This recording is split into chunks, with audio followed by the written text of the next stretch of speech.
என் அம்மா ஆலோசனைப்படி தான் திருமணம் செஞ்சுக்குவேன் ஹன்சிகா. என்னோட திருமணம் சரியான நேரத்தில் நடக்கும். என் அம்மாவோட ஆலோசனைப்படி தான் திருமணம் செய்வேன்னு நடிகை ஹன்சிகா சொல்லியிருக்காங்க.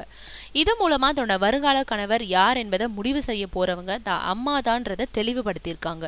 சிம்பு ஹன்சிகா காதல் கிட்டத்தட்ட முறிந்துட்டதா ஊடகங்கள் உறுதிப்படுத்தி 4 கைப்பிடி மண்ணையும் அள்ளி போட்டுட்டாங்க. அதுக்கேற்ற மாதிரி அப்பப்போ சிம்புவும் ஹன்சிகாவும் மீடியா வாய்க்கு அவல் கொடுத்துக்கிட்டு தான் இருக்காங்க. நயன்தாரா என் தோழி, ஹன்சிகா என் காதலின்னுலாம் சிம்பு கூறிக்கிட்டு இருக்க, ஹன்சிகாவோ நான் தனியால் எனக்கு துணை யாரும் இல்லைன்னு சொல்லிக்கிட்டு இருக்காங்க. இந்த நிலையில இன்னைக்கு தன்னோட திருமணம் பத்தியும் பளிச்சுன்னு பேசியிருக்காங்க. அதுல தன்னோட திருமணம் நடக்கும்போது நடக்கும்னு குறிப்பிட்டிருந்திருக்காங்க.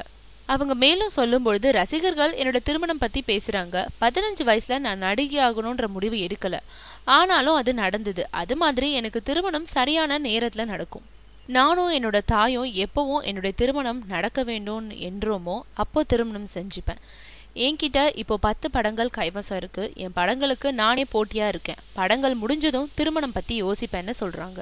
ஹன்சிகாவோட அம்மா மோனாவுக்கு ஆரம்பத்துல இருந்தே சிம்புவை பிடிக்காது. இதை அவர் வெளிப்படையாகவே சொல்லிட்டாரு.